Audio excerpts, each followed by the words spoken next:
ଚକା ଉଡି ପକେଇ ଏଇଠି ପିଲାମାନେ ନମସ୍କାର। କେମିତି ଅଛ ସମସ୍ତେ?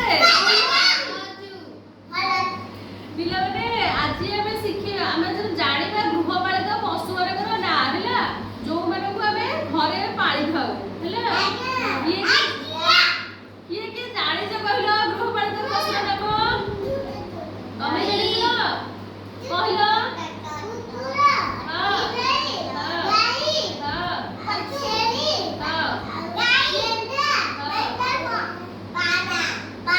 स्टार्ट है। ଆଉ କିଏ କିଏ ଜାଣିଛ ସବୁ